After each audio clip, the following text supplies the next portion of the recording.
Good morning. It's really hard to believe that 1 month from today, our students and our staff will have just completed their very first full week of school. That's because our students are scheduled to come back on August the 16th. I'm going to try and share several dates with you today so that you can go ahead and put those on your calendar. I also want to tell you that we have placed our calendar for the next school year on our website and our Facebook page so that you can have access to that. But I want to advise you of one thing. There are elements in that calendar that may have to change because of some activity that is happening in Raleigh in the General Assembly right now. And so if those particular items become real for us and we have to change dates, we will notify you as quickly as we can. What I can promise you is this: August 16th will be the first day of school for all of our students in Swain County, and it will be a full day of school. In the past, we've had half days on the first day, but I am very, very concerned that we have enough school days in our calendar year to meet state guidelines, and probably more importantly, to make sure that we have as much instructional opportunity in our school buildings as we possibly can in this school year, especially after the last 18 months of life during the pandemic. Now, we're standing out in front of West Elementary. You may be able to see the sign behind us, and I'm standing here for a reason. We are investigating and putting together a traffic pattern change for our pickup times in the afternoon particularly. And that's because I know, and you know, that very often when the buses are here and parents and grandparents are trying to pick up students, that our traffic actually backs all the way down the turn lane. And I've heard stories about it going all the way down to the bus entrance and even farther.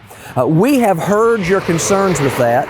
We have been in communication with state legislature and also with a group called the MSTA that works with the Department of Transportation, and we have been meeting with them to try and to develop a different pattern. And so I want to show you how that pattern may change. And so we're going to walk down here, and I want to show you that you may be looking at a change in where our cars go. As a matter of fact, I'm going to walk on down and show you where the entrance will probably be, and then we'll just continue from there. So come on with me. Now I'm standing where traffic normally would flow and would go then to the parent pickup in the afternoons, and it's also the student drop-off in the mornings. And I don't project that the drop-off is going to change in any way, but I'm thinking that probably, based on what the MSTA has recommended to us and some conversations that we've been having, that in the afternoons we're going to have to incorporate an extra loop of space that probably is going to go down through here. Now, I know that you're probably tired of hearing me use the word probably, and I understand that. I don't want to release exact information until we have it written down and I can show you perhaps a map of that. But this is what I need for you to understand. The traffic pattern in the afternoons has to change. We're doing that because we're trying to protect you and at the same time protect our students as they come in and out of the building, either for parent pickup or for the bus pickup. So please do this one thing for me. Please pay attention to all of our notifications until school starts and even after that, because it's possible that we'll start something and we'll have to adjust it just a little bit again. It really is impossible to perfectly predict if something is going to work when you're involving moving, transportation, and the number of students that we have. So please stay in touch with us. If you have not already, would you please follow the Maroon Devil Network, because that's one of the places where we do most of our communication and videos. And also, make sure that if you are a parent or a grandparent and you're going to be picking somebody up in the afternoon, that you delay your pickup until at least 2:45 so that we can get most of our buses out of here, and maybe we will be able to decrease the congestion. I'm asking you that from the bottom of my heart. Sometimes we have people that show up at 2:15 and are waiting for students to be dismissed from school, and really that just creates congestion in the parking areas. If you would please wait until 2:45, it will help us so very, very much. Now I want to shift gears just a little bit, and I want to talk about the fact that yesterday the Department of Health and Human Services and the governor released their expectations for school systems for the coming school year, and they're fairly significantly different. The piece that I really like about that is that it gives local authority for decision making. We really haven't had time to sit down and go through the Strong Schools toolkit that was released yesterday and its differences with a fine-tooth comb yet, and we haven't had an opportunity to have a conversation with our health department about what they think will be best. And I know our school board would want those two pieces of information before they even begin to consider, so this is what we're going to do as we come back to school. So the best thing that we can do right now is say, if you'll wait a week on us, I think that we can have those pieces in place by this time next week, because I'm going to meet with the health department on Monday and we'll talk to the school board some next week.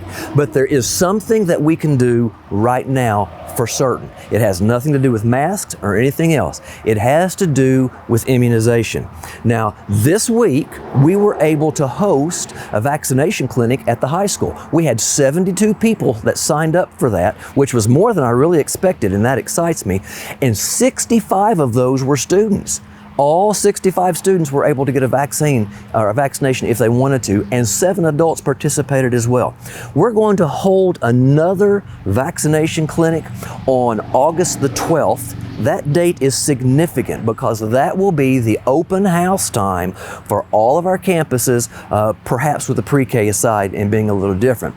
We're doing it that way intentionally. And if you are interested in having your son, daughter, grandchild, or a family member vaccinated on August the 12th, you need to get in touch with Blue Ridge Health, because we're partnering with them, and that way they can begin to plan for how many vaccines they need to have on hand.